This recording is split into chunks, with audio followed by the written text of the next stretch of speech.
चाहते हैं कितना बढ़ेगा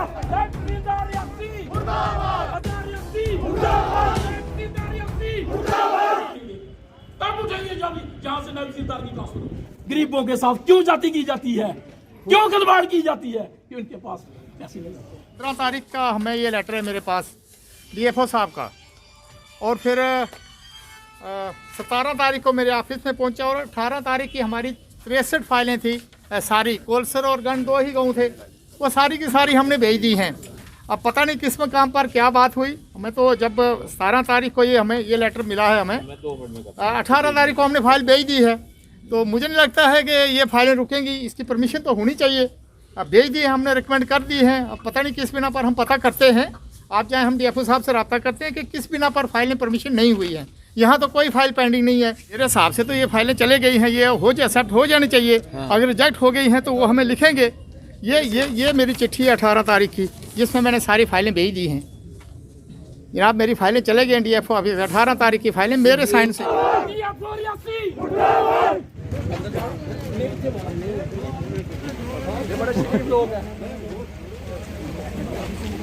मेरा नाम गीता देवी, नगर दे रहने वाले हैं।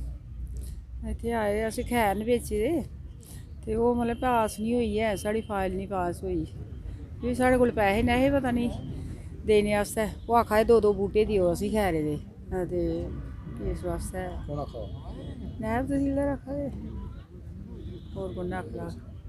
होर इ'यां थाएं थाएं जमीन है साढ़ी, ते ओह् आखा दे थोड़ी सरकारी है, ओह् अजें बिके नहीं है, थोड़े रौंदे न खैर, ते बस इ'यै असीं पैसे मिलने चाहिए, ते साढ़े खैर जेह्ड़े बिकने चाहिए।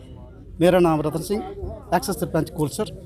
ये जो आज हमारे साथ जो पब्लिक आई है, ये कोलसर और नगर के लोग आए हैं। इशू हमारा ये है कि ये गवर्नमेंट ऑफ इंडिया ने ड्यूटी ने जो सर्कुलर निकाला था कि हर साल गांव के कुछ एरिया लेंगे, 1-2-3 गांव के लेंगे और उनके कटाई होगी, खैर होगी। तो हमारा 2021 और 22 में कोलसर और नगर विलेज की वो आया कटिंग का। तो फिर DFO मैडम ने एक सर्कुलर निकाला कि फलानी तारीख से न्यूमरेशन करनी है।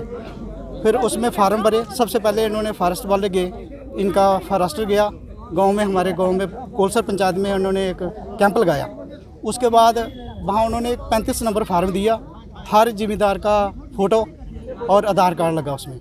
लेने के बाद फिर वो फार्म भरा, फार्म फिलअप करके चला गया फॉरेस्ट वालों के पास। फॉरेस्ट वालों ने फाइल कंप्लीट करके भेज दी रेवेन्यू वालों को। रेवेन्यू वालों ने एक सर्कुलर निकाला तहसीलदार साहब ने कि जॉइंट वेंचर बनेगा, एक पटवारी जाएगा और एक फॉरेस्ट वालों का आदमी जाएगा, और वो देखेगा कि कहाँ मकलियत है, तो उसके बाद उसकी न्यूमरेशन करेंगे। और न्यूमरेशन करने के बाद जब उन्होंने हमारे गाँव में गए, नगर में गए, कोलसर में गए, फिर उन्होंने न्यूमरेशन की, न्यूमरेशन नंबरिंग करके टोटल फाइल बना के उन्होंने सबमिट कर दी अपने ऑफिस में। फिर इन्होंने देखना था कि कौन सा नंबर जो है सरकारी है, कौन सा नंबर जो है स्टेट लैंड है, कॉमन लैंड है, फॉरेस्ट लैंड है, मकलियत है, जो भी है वो उन्होंने कंप्लीट कर दी। ऊपर से इसी वक्त हम कोई 20 बार पटवारी के पास और गए, पटवारी जी हमारी फाइलें कंप्लीट करो और सबमिट करो। पटवारी जी कहते हैं जी आज मेरे पास टाइम नहीं है, कल करूँगा, परसों करूँगा, डिले करते करते करते फिर ऊपर से गवर्नमेंट का ऑर्डर निकला। चीफ अपने क्या नाम है इसका, डिप्टी कमिश्नर साहब ने एक सर्कुलर निकाला और उन्होंने मीटिंग ली CCF साहब ने और डिप्टी कमिश्नर ने।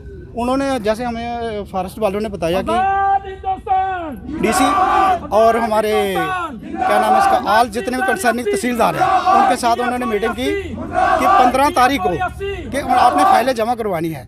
जब हम कल पता करने गए तो उन्होंने बोला कि आपकी फाइलें जो हैं 63 फाइलें जो हैं वो लेट पहुंची है, 18 तारीख को पहुंची है। बताओ इन जो हमारे लोग गरीब जिम्मेदार हैं तो इनका क्या कसूर है।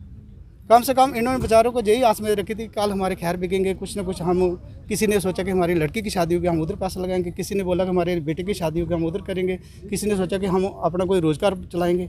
तो ये बेचारे गरीब लोग कहाँ जाएंगे। इसीलिए हमने फिर इकट्ठे होकर एक प्रोटेस्ट किया। सबसे पहले हमने DFO ऑफिस के बाहर धरना दिया, DFO के खिलाफ नारेबाजी की। उसके बाद फिर हम नायब तहसीलदार रियासी के पास चले गए और फिर हमने कहा कि चलो हम DC ऑफिस जाते हैं, DC मैडम के साथ करते हैं बात। तो हमारे ACR साहब आए, उन्होंने बहुत अच्छा रिस्पांस दिया। उन्होंने बोला भाई अगर आपको कोई रिटर्न दिया है तो हमें बताओ, लेकिन हमें कोई रिटर्न नहीं दिया। अब वो बोल रहे हैं कि DC मैडम काउंसिल के साथ मीटिंग कर रही है, जब भी वो फ्री होती हैं तो आपके साथ बैठ के पूरी हम बात करेंगे, हम उनसे चिट्ठी मंगवाएंगे और फिर हम CCF साहब को बोलेंगे भाई इन लोगों को क्या कसूर है, कम से कम इनको वो होनी चाहिए। शुक्रिया। देखिए, सबसे पहले जो उन लोगों ने मिलने का वो बोला है, मेरा 3 दिन का ट्रेनिंग चल रहा है ministry of home affairs with NIDM का, एक कंबाइंड ट्रेनिंग प्रोग्राम है जो 3 डेज का था, and I am attending that. और उसमें बिकॉज दैट इज़ कंपल्सरी कि मुझे अटेंडेंस 80% प्लस होना चाहिए, आई कांट स्किप दैट, तो I was on that particular training.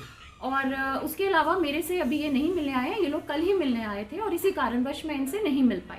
Second, जो इन लोगों ने आरोप लगाया है कि हम फाइल्स कंसीडर नहीं कर रहे हैं, इसमें डिवकॉम की मीटिंग हुई थी 9 फरवरी को, और उसमें सभी रेवेन्यू वालों को ये निर्देश दिए गए थे, डायरेक्शंस दी गई थी कि ये लोग 15 फरवरी तक सारी फाइलें प्रोसेस करके हम लोगों को वापस दे दें।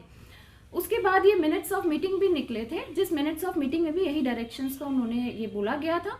एंड फर्दर एक सर्कुलर निकला था हमारे चीफ ऑफिस से कि हमें जो फाइलें हैं, quoting the directions of the DivCom, कि ये जो फाइलें हैं जो 15 फरवरी तक आएंगी, उसमें कंडीशन था कि सिर्फ और सिर्फ उन्हीं फाइल्स को हमने कंसीडर करना है। ये जो डिसीजन है ये मैं हायर अप का डायरेक्शंस है जो मैं फॉलो अप कर रही हूँ।